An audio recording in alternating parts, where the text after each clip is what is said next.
Bharat news के सभी दर्शकों को जेबी शर्मा का नमस्कार। दर्शकों, हाल ही में फरीदाबाद की बड़खल क्षेत्र की निगरानी समिति के प्रमुख और सजग समाज के कार्यकर्ता अनंतकांत भाटिया ने एक प्रेस वार्ता का आयोजन किया, जिसमें उन्होंने एक स्थानीय जो सामाजिक संस्था है उसके उच्च पदाधिकारी पर शासन प्रशासन की नाहक मेहरबानी का जिक्र किया और साथ ही ये भी बताया कि किस तरह से ये जो अपनी शैक्षणिक योग्यता उन्होंने हासिल की है वो किस तरह से की है, इसका भी उन्होंने खुलासा किया। और साथ ही अपने संबोधन में उन्होंने कहा कि वो भगत सिंह के अनुयायी हैं। तो जब भगत सिंह का जिक्र आया तो मुझे अनायास ही भगत सिंह की कविता की कुछ पंक्तियां याद आ रही हैं, तो वो मैं आपसे साझा करता हूं और बाकी चर्चा बाकी जो इस रिपोर्ट में आप देखेंगे वो बकौल अनंतकांत भाटिया देखेंगे और इसका संक्षिप्त मैं कुछ बता दूंगा आपको।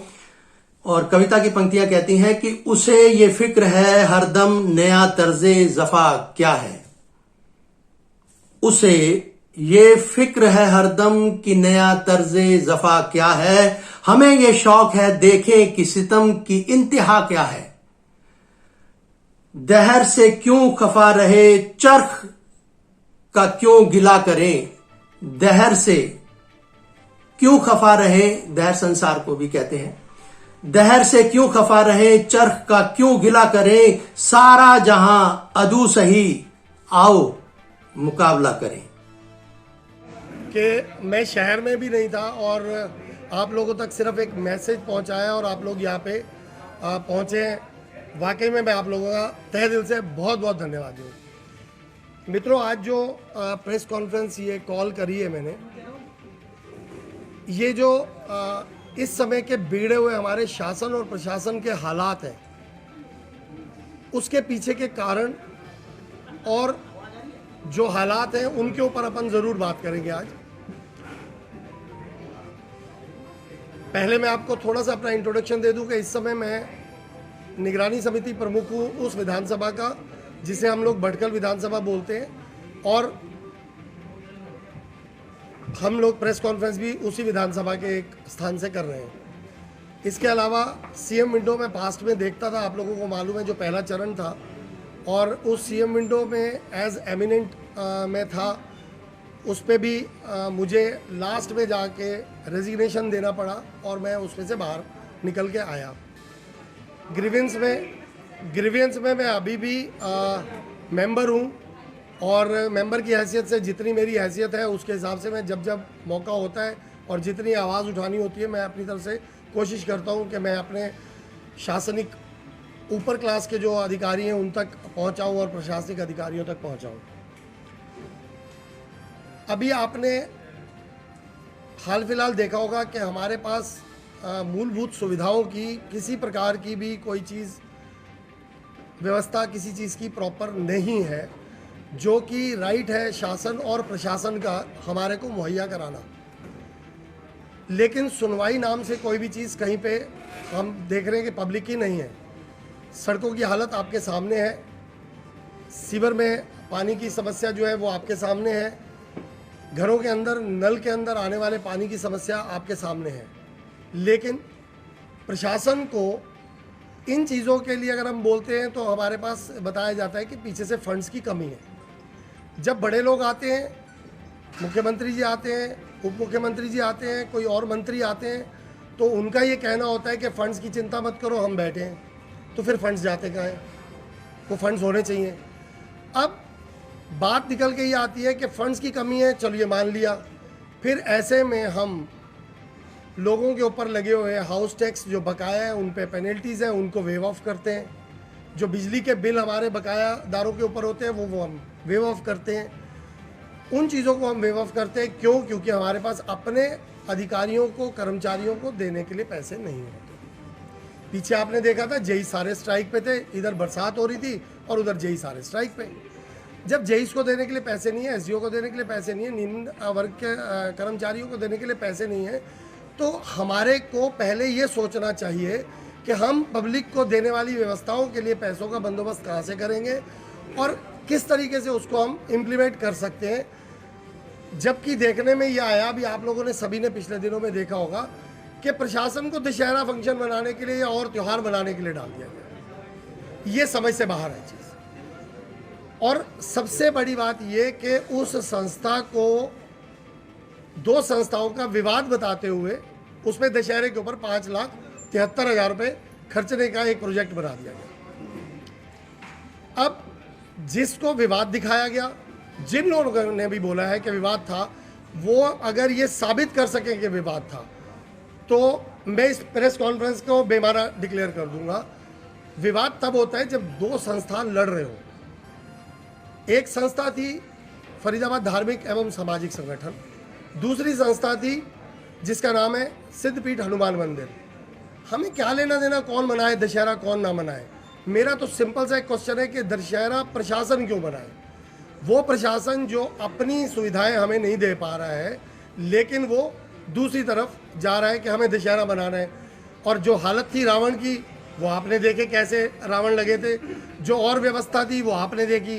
देखिए, मैं दशहरा में नहीं था, लेकिन जितने मैंने आप लोगों के ही चैनल्स के माध्यम से ये चीज़ें देखी हैं, उनके अंदर वो लोग दशहरा सेलिब्रेट कर रहे थे जिनकी वजह से ये विवाद बना हुआ है। जो संस्था दशहरा मना रही थी वो वही विवादित लोग थे जिन्होंने शहर का बेड़ा गर्क करने में अपनी पूरी भूमिका निभा रखी है। किसी भी शहर की व्यवस्था सिर्फ शासन और प्रशासन से नहीं बनती है। उसमें रोल आता है बुद्धिजीवी वर्ग का, उसमें रोल आता है सामाजिक संस्थाओं का, उसमें रोल आता है धार्मिक संस्थाओं का, उसमें रोल आता है हर उस नुमाइंदे का जो किसी ना किसी रूप में समाज से जुड़ा हुआ है। क्या हम लोग अपनी ड्यूटीज़ निभा रहे हैं? नहीं निभा रहे। क्या हम दूसरे को उसकी ड्यूटीज़ रियलाइज़ करवा रहे हैं? नहीं करवा रहे हैं। क्यों? हम लोग सिर्फ और सिर्फ एक दूसरे को मक्खनबाजी कर रहे हैं और अपने अपने काम निकालने में लगे हुए हैं। इसमें माफ़ करना, आप लोगों की भी भूमिका उतनी ही रहेगी जितनी मेरी रहेगी। हम लोग इस चीज़ से बाहर चले जाते हैं। अभी आप देखिए कि दशहरे के ऊपर एक व्यक्ति जिसने 2014 से हमारे शहर का दशहरे का सत्यानाश फेरा, उनका नाम है जोगिंदर चावला। जोगिंदर चावला धार्मिक एवं सामाजिक संगठन के तथाकथित प्रधान कहते हैं अपने आप को। मैं उनको तथाकथित वर्ड इसलिए इस्तेमाल कर रहा हूँ क्योंकि अगर मैं अभी आपको वो शेयर करूँगा डॉक्यूमेंट्स जो मेरे पास है, उन डॉक्यूमेंट्स को जब आप देखेंगे तो आपको पता चलेगा कि वो बंदा कहीं से प्रधान ऑथेंटिकेटेड है ही नहीं। सिर्फ जितने ठप्पे लगवाए गए हैं वो प्रशासन से जो लगवाए हैं उन्होंने, वो सारे ठप्पे सिर्फ वो जो जिसको हम बोलते हैं नंबर 2 के रास्ते से लगे हुए हैं। जोगिंदर चावला जी पेशे से एक वकील हैं, सेल टैक्स के वकील हैं, जीएसटी के काम देखते हैं और उसके अलावा जो धार्मिक और सामाजिक हमारे शहर के प्रोग्राम होते हैं उनके अंदर उनका बहुत बड़ी भूमिका रहती है। हर विवाद के अंदर उनको आप देख सकते हैं, जहाँ भी होगा विवादित जोगिंदर चावला जी आपको मिलेंगे। उनके साथ हमारे समाज के कुछ ऐसे लोग जिनको हमने अपर हैंड दे रखा था, ऊपर दे रखा था कि आप लोग हमारे सिर पे बैठे और समाज की व्यवस्था आप देखें, वो लोग भी सारे मिले हुए हैं। क्योंकि कहीं ना कहीं इन सभी के व्यापार अगर आप देखेंगे आज की डेट में जितनी सामाजिक और धार्मिक संस्थाएं हैं, उनके जितने भी लोग हैं, उन सब का काम प्रॉपर्टी डीलिंग का है। आप उनके नाम उठाइए और मैं आपको बताता हूँ वो किस नाम से प्रॉपर्टी का काम करते हैं। उनका नाम ही सिर्फ, काम ही सिर्फ यही है कि हमारे धंधे वहाँ चलते रहें और यहाँ से हम समाज की ठेकेदारी पे बैठे रहें। क्या प्रशासन को ये नहीं मालूम कि किसी एक संस्था में तो प्रधान बैठा 20 साल से, किसी संस्था में प्रधान बैठा 30 साल से, किसी संस्था में प्रधान बैठा 12 साल से, किसी संस्था में प्रधान और उसके अपने फैमिली के मेंबर्स बैठे हुए हैं। और उन संस्थाओं को हमारा शासन, खास तौर से मैं नाम लेके या बोलूँगा, मेरी अपनी पार्टी, मेरी अपनी सरकार, भाजपा सरकार में से पिछले 7 साल में, 8 साल में डिस्क्रिशनरी ग्रांट्स के नाम पे 27,54,908 रुपये जिस दिन तक मैंने वो आरटीआई डाली 31 जुलाई 2021 तक बांटा हुआ था। क्या वो 27,54,00,000 रुपये हमारे समाज के काम में नहीं आ सकते थे? जिन संस्थाओं को उन्होंने वो जवाब दिए हैं, जो ग्रांट्स दिए हैं, उन लोगों से उनको वो जवाब निकालने थे।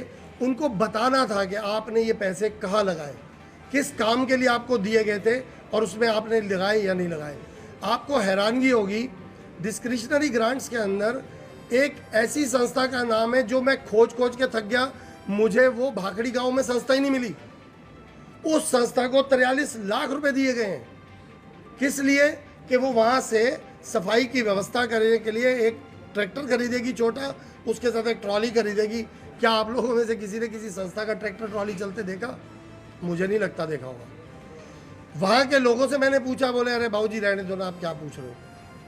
मीन्स डिस्क्रिशनरी ग्रांट्स हमने किनको बांटी? जो हमारी जी हजूरी करना जानते थे। किसी भी संस्था में से, मेरे पास एक लिस्ट है, उसमें सिर्फ 434 संस्थाओं को डिस्क्रिशनरी ग्रांट दी गई है। लिस्ट के मुताबिक अगर मैं चलूँ तो सिर्फ 23 या 27 संस्थाएं ऐसी हैं जिन्होंने 23.5 संस्थाएं जिन्होंने 23.5 में इसलिए बोल रहा हूँ कि एक ने आधा हिसाब दिया है, 23 संस्थाओं ने हिसाब दिया है।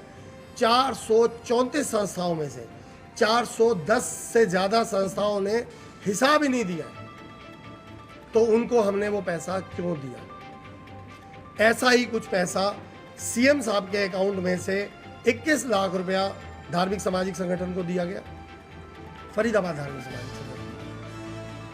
11 लाख रुपए के करीब सीमा बहन जी ने दिए।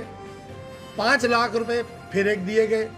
टोटल मिला के इनको पहले शिवचरण शर्मा जी के टाइम में पैसे मिले, इनको महेंद्र प्रताप जी ने पैसे दिए, इनको रामचंद्र भेंदा जी ने दिए, इनको अवतार बडाना जी ने दिए, इनको एसी चौधरी जी ने भी दिए। 80 लाख रुपए के करीब का हिसाब इस संस्था ने कभी दिया नहीं।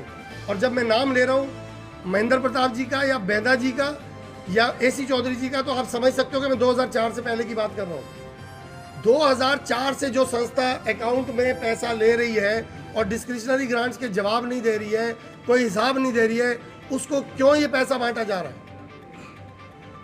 उन्होंने कोई हिसाब नहीं दिया। यहां तक भी हम थोड़ा सा सब्र करके बैठ गए। मेरे पास जो डॉक्यूमेंट्स हैं, उन डॉक्यूमेंट्स में विकास शाखा ये कहती है कि हमारे को कोई भी हिसाब नहीं दिया गया। एसडीएम भटकल ये कहते हैं कि हमारे पास इस संस्था ने कोई हिसाब नहीं दिया। डिस्ट्रिक्ट रजिस्ट्रार जहां से ये संस्था रजिस्टर्ड है उनके पास पूछता हूं तो वो कहते हैं कि हमें कोई हिसाब नहीं दिया गया।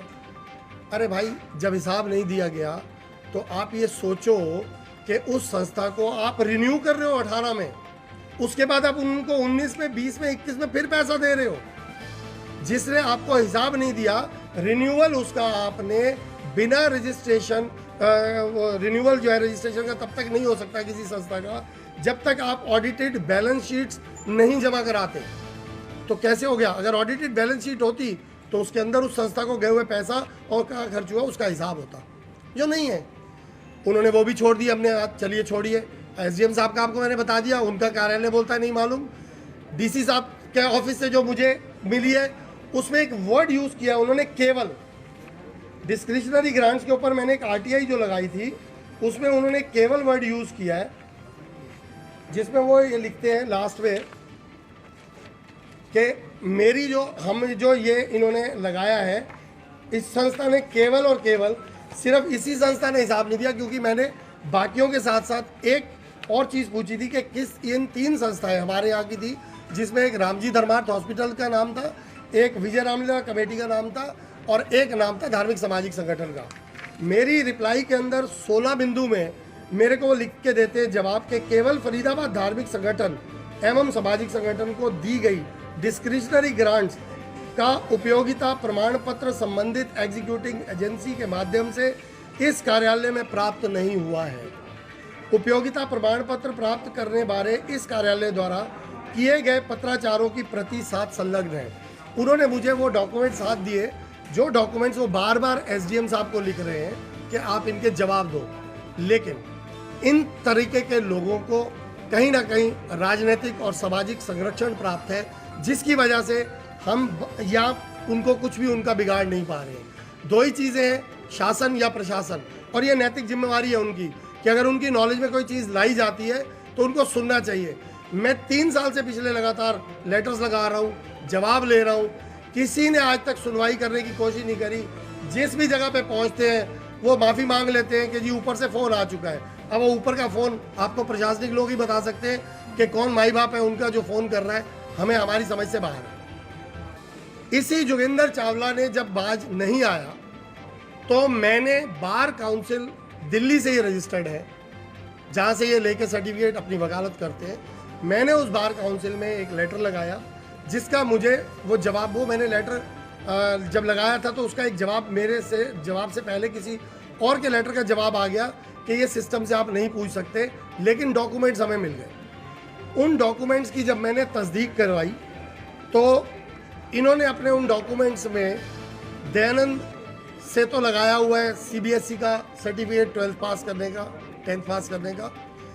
उसके बाद इन्होंने डॉक्यूमेंट लगाया हुआ था चौधरी चरण सिंह यूनिवर्सिटी का, जो पहले यूनिवर्सिटी मेरठ यूनिवर्सिटी के नाम से जानी जाती थी। फर्स्ट ईयर का उनका डॉक्यूमेंट है मेरठ यूनिवर्सिटी का, सेकेंड ईयर बीकॉम का और थर्ड ईयर बीकॉम का उनका डॉक्यूमेंट है चौधरी चरण सिंह यूनिवर्सिटी का। जब मैं आपको वो चीज़ें दिखाऊंगा ना, आप खुद हैरान हो जाओगे। उस डॉक्यूमेंट को देख के कोई भी समझ सकता है ये बात कि वो डॉक्यूमेंट गलत है। उसका लोगो ही गलत था, जो मुझे खनका सबसे पहले। जब हमने उसके लिए RTI लगाई, आप ये देखो कि कितनी ज़्यादा होगी कि मुझे वो RTI का जवाब मिलने में 1.5 साल लग गया। मैंने उसके लिए फर्स्ट अपील लगाई, कोई सुनवाई नहीं। मैं उसको मिल के आया, चांसलर को मिल के आया। चांसलर ने मुझे बोला कि सर सॉरी, मैं आपको विजिलेंस वालों के पास भेजता हूँ। मुझे विजिलेंस डिपार्टमेंट में भेजा गया। मैंने वहाँ से पैसे जमा करवाए, उसके डॉक्यूमेंट्स लगाए तीनों के, जिनको आप इन्वेस्टिगेट कराना चाहते हो वो 2। वो देने के बाद उन्होंने मुझे बोला कि आप बहुत हद तक ठीक जा रहे हो, ट्रैक आपका ठीक है, लेकिन आपको ये डॉक्यूमेंट्स की कॉपी अवेलेबल नहीं हो सकती। कारण बताओ। उन्होंने मेरे को बोला कि हम इसलिए नहीं दे सकते कि लोग यहाँ से ले जाते हैं और वो ब्लैकमेल करते हैं। मैंने कहा जी मैं ब्लैकमेलर नहीं हूँ, लेकिन मैं आपको कैसे सफाई दे सकता हूँ।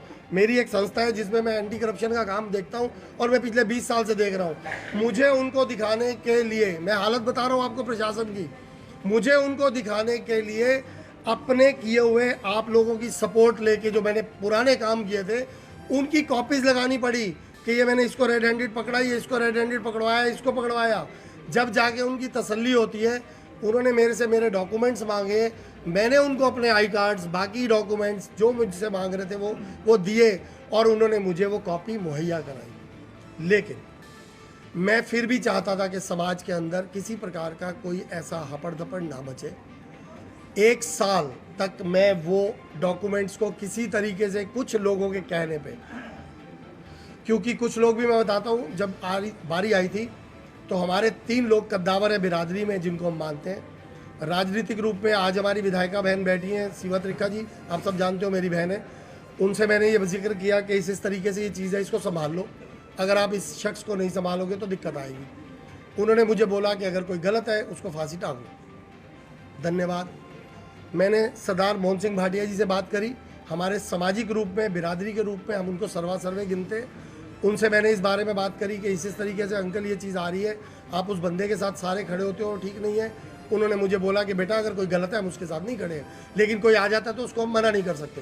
दैट्स ऑल, ख़त्म हो गया जी। तीसरे नंबर पे मैंने पीर जी से बात करी, जो हमारे आदरणीय पीर जी हैं, हमारी बिरादरी के गद्दी निशीन गुरु हैं। हमारी बिरादरी में वो सरपरस्त की भूमिका में भी रहते हैं। मैंने उनको भी बोला, क्योंकि वो धार्मिक रूप से, मैंने उनको बोला कि आप भी देखो। अब आप ये देखो कि मैंने राजनीतिक रूप में बात करी, मैंने सामाजिक रूप में बात करी, मैंने धार्मिक रूप में बात करी, किसी ने भी मेरी बात सुनी नहीं। और मैं बहुत ठोक के कहता हूँ, हम में से ही एक पत्रकार भाई, अभी मुझे वो दिख नहीं रहे हैं, लेकिन उनकी सहभागी एक यहाँ पे हैं, नवीन गुप्ता जी से मैंने ये बात शेयर करी। उन्होंने बिना मेरे डॉक्यूमेंट्स देखे आज से लगभग 1 साल पहले वो टीज़र चला दिया। I am highly thankful to him कि मेरे सिर्फ कहने मात्र से कि ये हो रहा है, उसने इतना भरोसा किया मेरे पे कि वो टीज़र उन्होंने चला दिया। फिर मुझे वो किसी कारण से, यही कि किसी का घर खराब होगा, सामाजिक माहौल बिगड़ता है या कुछ ऐसा ना हो, तो मुझे उस चीज़ को थोड़े दिन के लिए क्लोज करना पड़ा। लेकिन हमारी शर्त तय हुई थी कि वो आदमी समाज के अंदर किसी प्रकार की कोई भागीदारी नहीं रखेगा। वो जहाँ लड़ाई अपनी लड़ना चाहता है वो लड़े, जो उसको कोर्ट कचहरी करनी है वो करे, लेकिन दखल नहीं करेगा वो। लेकिन आपने देखा कि वो दशहरे के अंदर फिर वैसे ही हुआ। दिखाने के लिए इन लोगों ने क्या नाटक किया, 34-35 आदमियों की कमेटी बना दी। पहले 33 की आई, फिर वो 34 की हो गई, ऐड ऑन हो गया, फिर कोई और आ गया, उसको ऐड ऑन कर दिया, वो उन्होंने उठा के दशहरा बनाना शुरू कर दिया। उस समय में जोगिंदर चावला जी को नीचे बिठा दिया गया, जैसे आप लोग सामने बैठे हो। 3 मिनट 4 मिनट 10 मिनट बिठाने के बाद उनको वापस ऊपर ले आए। अरे आप ऐसे, इसका मतलब तो आप विस्टा के अंदर रुकना चाहते हो ना, आपको विस्टा के कीड़े को निकालना पड़ेगा।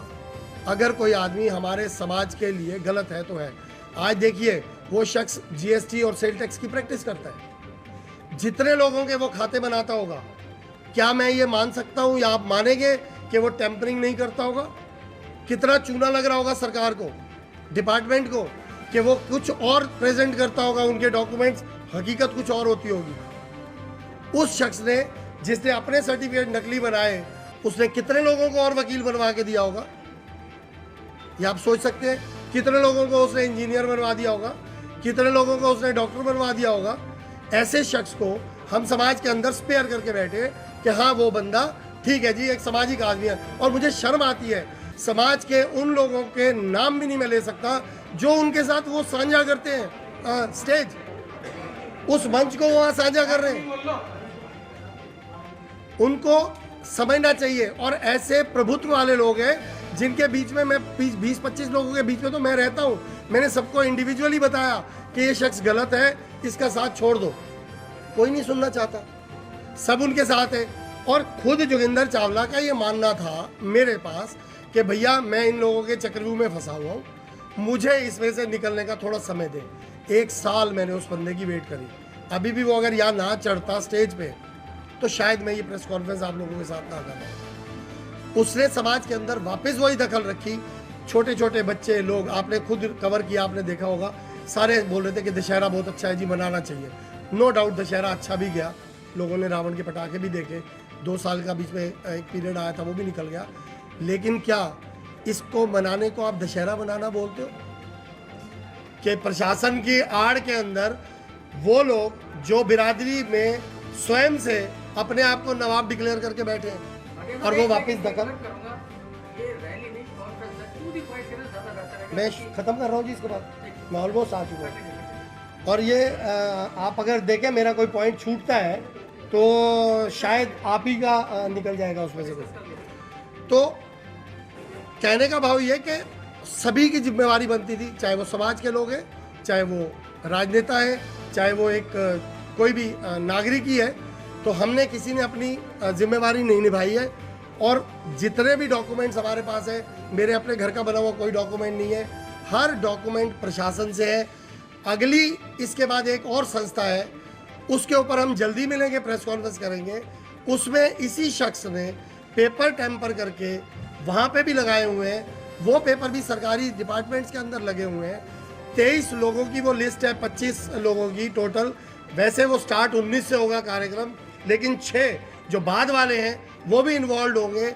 आप हैरान हो जाओगे जब वो डॉक्यूमेंट्स आपको मैं दिखाऊंगा कि ये किस हद तक जाके अपने निजी मुफाद के लिए, उन पैसों में हेराफेरी करने के लिए जो इनको सरकारी ग्रांट के रूप में मिले या इन्होंने लोगों से कलेक्ट किए, वो पैसों का कोई हिसाब किताब नहीं है। कहीं पे भी उसका हिसाब ना दिया गया ना लिया गया है।